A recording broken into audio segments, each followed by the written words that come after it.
Oh, oh, oh. So, how do I look?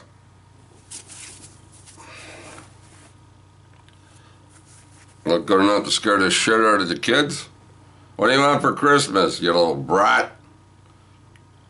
They'd fire me, like they fired my dad. He was Santa Claus down in New Brunswick and they fired him. Anyway, it's Friday.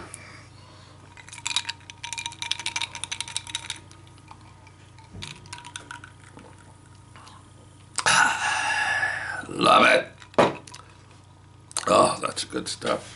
All right, let's talk about the movies I watched this week.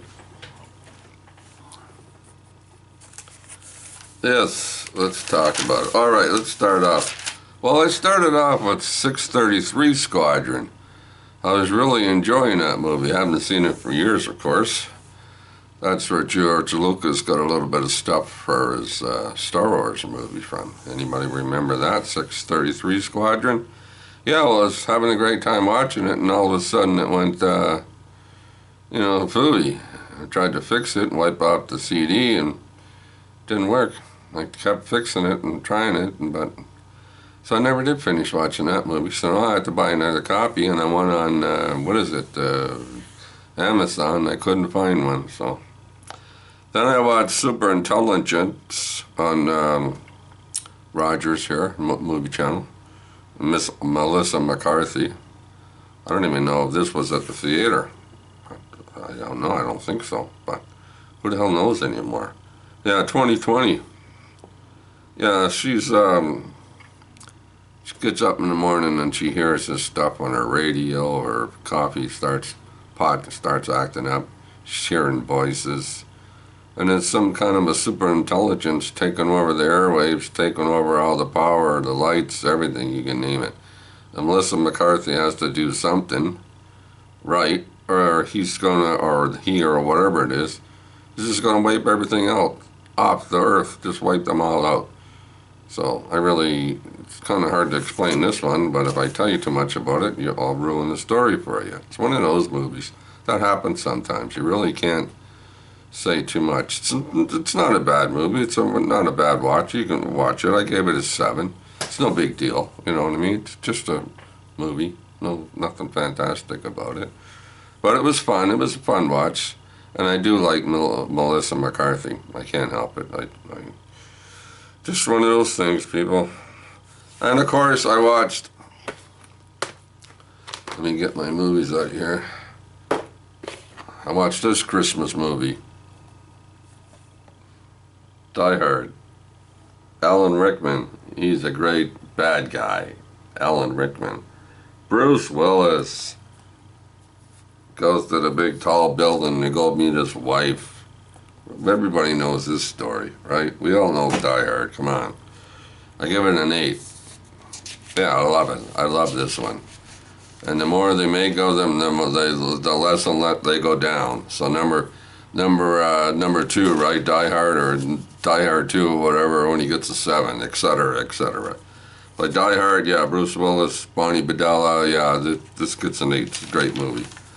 One of those movies that started off the whole friggin' thing about, buildings and submarines and basements and hallways and tunnels and whatever. It's one of those movies that started off the whole shebang. Oh yeah, it's okay, and I watched this one here. Right here. All Mine to Give. Yes, 1957, starring Glynis Johns, Cameron Mitchell. Pioneer, two mad people, young people, right, come from Scotland. And, they land there, and I think it was Ohio. Was it Ohio? Well, we'll say Ohio. And they go there, and they're supposed to meet one of their family members there. Well, that didn't work out too well. He died in a fire. His house burnt down. So anyway, they're there, and they're trying to build a house, and all the neighbors show up, right, and they help them put a big house up for a fair-sized house. And it continues on from there, and this family starts having kids. They end up with 6 kids. And shit happens. So, that's it. I can't tell you anymore. Sorry, gave it an 8. It's an 8 week. It's one of those weeks that 8, it's a big 8. And you even cry when you watch this movie, so make sure you got a box of Kleenex sitting beside you. All right, what else did I watch? Miracle on 34th Street. Right here, people. 1947, yes. Maureen O'Hara, the girl with the red hair. John Payne, he did lots of movies. And Edmund Gwynn. Edmund Gwynn was in Them, too. Right? It's the old guy, the professor. Edmund Gwynn. Now, here it shows up. Chris Kringle shows up. He starts working for Macy, right? And they try to prove that he's not, and they want to prove that he is John Payne. Yeah, he really is Chris Kringle. So they go to court. Fantastic movie.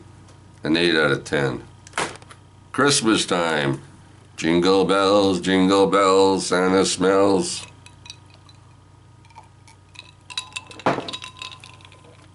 Like my hat? Thought so. All right, what else? Oh, yeah. And that was Thelma. You know Thelma Ritter? You know Thelma Ritter, right? Ritter, I should say. Did I say that right? It's their screen debut, yeah. You know, she's walking around looking for the manager, and we got her kid there sitting on Santa Claus's knee and stuff. That's her first movie appearance. Okay, I don't know if any of you know that, but there's a tidbit for you. All right, what else did I watch? Oh, George C. Scott in the TV movie from 1984. A Christmas Carol. Right? Most of you know this one. What did I give it? I gave it an 8. Another 8. Better than a 7. Nothing wrong with A Christmas Carol. Lovely story. There's a few of these movies. What? How many? 4, 5, 6? I don't know. I can't keep track, people. But anyway, this is a great story. Yeah, George C. Scott. Ghost of Christmas Past.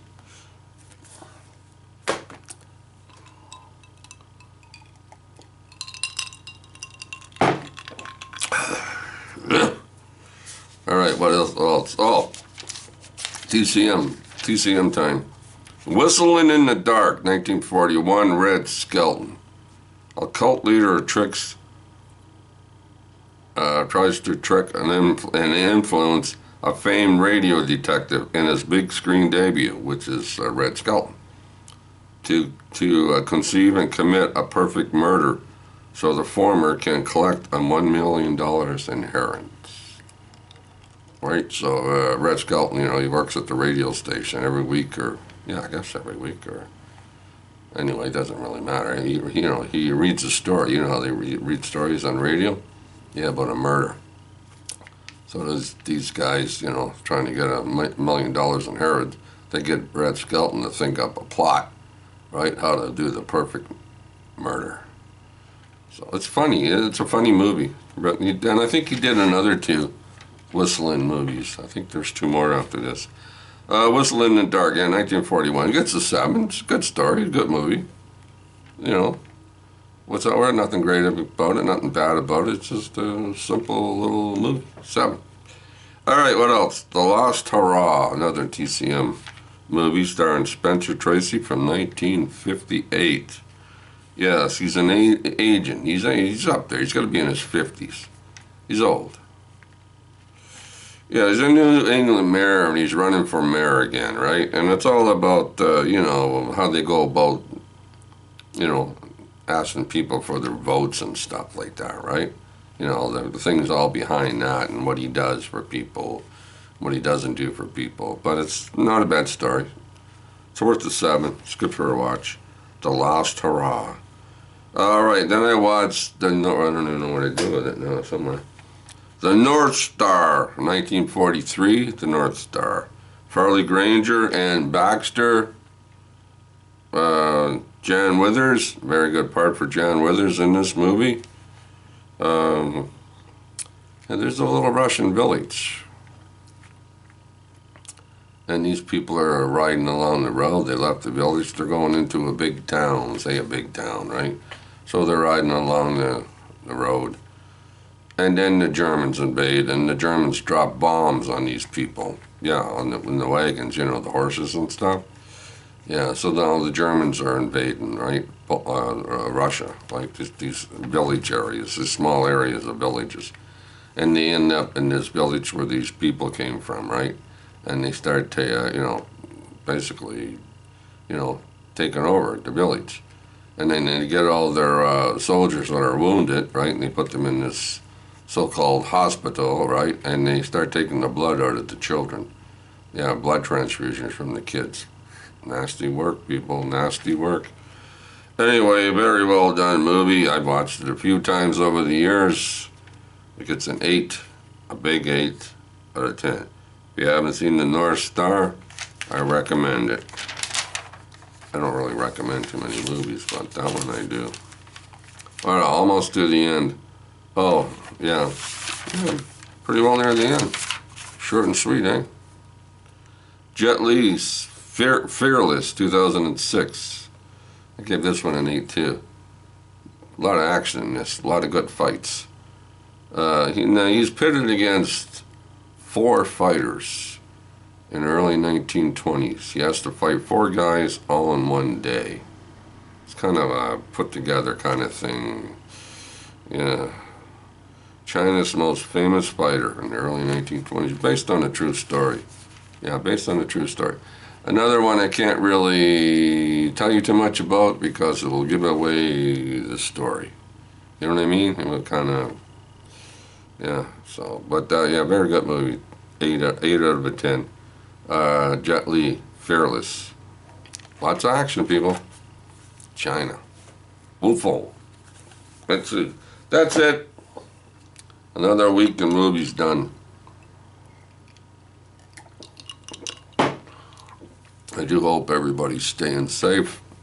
I do hope everybody's family's doing well. I get to stay in.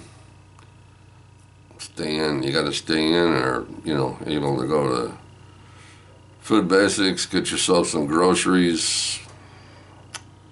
I'm not going anywhere.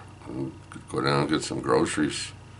Maybe go to the variety store down there and get a bag of milk. Yeah, we call it a bag of milk here. Milk's in a bag. Other than that, don't go into Walmart. I don't go to Walmart. That's it. I'm done my Christmas shopping. Yeah, I've done that already, so I'm finished. I don't have to go nowhere.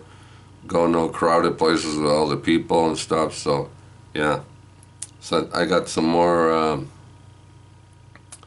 finish off my decorating here. I got a few little things to do. But if this goes on, my camera is acting up. Has a little short in the wire. So I'm kind of having a hard time. So if something happens and you don't see me for a while, if this works, I'm talking if this works, and something happens to my camera, you might not see me until I get another camera. I tried my phone the other day, and my phone does work, and you couldn't do videos on it, but phones are, I don't know, I'm not crazy over phones. Then I gotta prop my phone up, and I'd have to prop it up here somehow, and I don't know. I might have to get a new camera. I don't want to, but I might have to. All right, people. Love. Stay safe. Peace. And keep watching those movies.